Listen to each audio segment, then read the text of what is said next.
Catábasis es más que una novela sobre descender al infierno. Cuanto más avanzas en el libro, más te das cuenta de que no es solo una novela de fantasía. Hay miles de referencias a la filosofía clásica, a la literatura, a las matemáticas y sobre todo a las paradojas lógicas. Y todas estas referencias no están puestas ahí por casualidad, sino que explican cómo funcionan el propio infierno del libro. Para iniciar, el concepto de catábasis ya tiene una tradición literaria muy antigua. En la literatura clásica, una catábasis era el descenso de un héroe al inframundo. Un ejemplo muy famoso y que también aparece en el libro es en la Eneida de Virgilio, donde el héroe Eneas desciende al mundo de los muertos para comprender cuál es su destino. Este mismo viaje al inframundo también aparece en los mitos de Orfeo y siglos después aparecerá en la Divina Comedia, donde se muestra un infierno dividido en círculos o cortes donde las almas sufren diferentes castigos. En Catábasis, la autora recoge toda esa tradición y la mezcla con diferentes mitologías. Por eso podemos ver cómo la muerte se menciona de diferentes maneras. Hades según la tradición griega, Anubis según la egipcia y Thanatos como la personificación de la muerte. Incluso la mencionan como el rey llama. El inframundo del libro no pertenece a una sola tradición, sino que parece ser más bien un espacio universal, donde se unen todas las ideas humanas que existen sobre la muerte. Pero lo realmente interesante es que Kwang no solo construye este infierno a base de mitología y religión,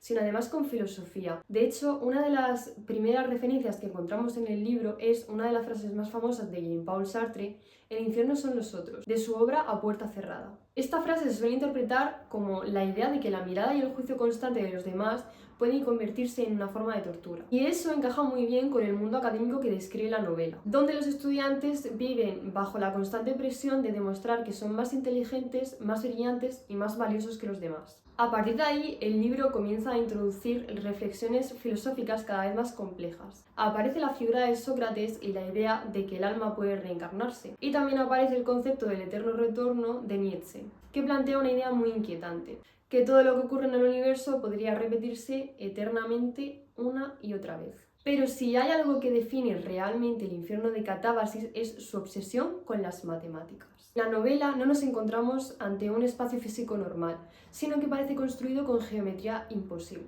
Por ejemplo, en el libro se menciona el disco de Henri Poincaré, un modelo matemático para representar espacios hiperbólicos. En este tipo de geometría, las reglas del espacio cambian, las líneas rectas se curvan, las distancias se deforman y el infinito puede representarse dentro de un espacio aparentemente finito. Eso significa que el infierno no funciona como un lugar normal. Es un espacio donde las leyes de la geometría clásica, las que formuló Euclides, dejan de ser válidas. También se puede ver en otro ejemplo matemático que pone el libro, el cuerno de Gabriel, o también conocido como la trompeta de Torricelli. Es un objeto matemático que tiene una propiedad extraña. Tiene una capacidad finita, pero una superficie infinita. Es decir, es un objeto que se podría llenar de pintura, pero que nunca se podría terminar de pintar por fuera. Es una de esas figuras que demuestran cómo el infinito puede comportarse de maneras completamente contraintuitivas. Y esta obsesión por lo imposible también aparece en objetos como las escaleras de Penrose, una famosa ilusión geométrica que representa una escalera que parece subir infinitamente en bucle.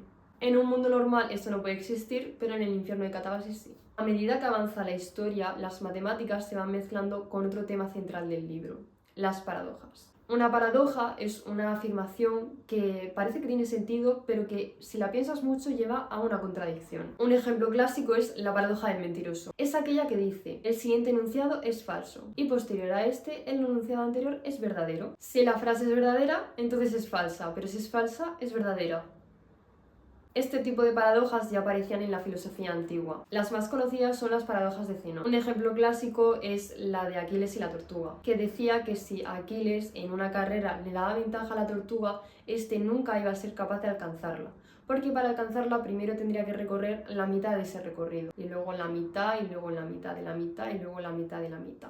Es una forma de demostrar que el movimiento aparentemente tan evidente puede generar muchos problemas si lo analizamos matemáticamente. El libro también menciona otras paradojas modernas, como la paradoja de Sócrates, que plantea una pregunta aparentemente simple: si quitamos un grano de arena a un montón, sigue siendo un montón, pero ¿en qué momento deja de serlo? Este tipo de paradojas muestran algo muy interesante: es que nuestro lenguaje y nuestras categorías no siempre encajan perfectamente con la realidad. En ese sentido, una de las ideas más potentes del libro es que que exista una paradoja no significa que haya algo imposible, sino simplemente que hemos entendido algo mal por el camino. Y esa idea conecta directamente con otra referencia del libro, el teorema de incompletitud de Kurt Gödel. Gödel demostró que en cualquier sistema lógico lo suficientemente complejo siempre iban a existir verdades que no iban a poder demostrarse dentro de ese propio sistema. En otras palabras, que el conocimiento humano siempre tendrá límites. Eso es lo que parece que Catábasis parece estar diciendo continuamente, que el conocimiento es poderoso, pero que también es incompleto. Y aquí es donde entra también uno de los temas más importantes del libro, y es la crítica al mundo académico. A lo largo de la novela aparecen varias escenas donde se denuncia el abuso de poder y la misoginia. La protagonista Alice vive en un mundo donde se le cuestiona constantemente, y ella en cierto punto del libro argumenta que la mejor forma de demostrar que no es inferior es simplemente no siéndolo. Pero el problema es que en un mundo completamente jerarquizado y competitivo, demostrarlo nunca parece ser suficiente. La novela también muestra cómo los profesores pueden ejercer un poder enorme sobre sus estudiantes, a veces incluso sobrepasando límites éticos y profesionales. En ese sentido, el infierno de Catábasis no es solo un lugar metafísico, sino que también es una metáfora a ciertas dinámicas del mundo académico. La sátira más brillante del libro aparece cerca del final, cuando se demuestra que para que las almas puedan reencarnarse tienen que escribir una tesis, que será evaluada. Es una idea casi absurda, pero muy reveladora, pues incluso después de morir, el conocimiento sigue siendo una prueba que hay que superar. En última instancia, Catábasis plantea una pregunta muy inquietante. ¿Hasta qué punto la búsqueda de conocimiento puede pasar a ser una obsesión? Porque el infierno del libro no está hecho solo de castigos y fuego, está hecho de ideas, de matemáticas, de paradojas complejas y de personas que dedican su vida entera a intentar comprender el mundo. Y quizá por eso el verdadero infierno del libro no es el inframundo, es la obsesión humana por encontrar respuestas que tal vez nunca podamos demostrar.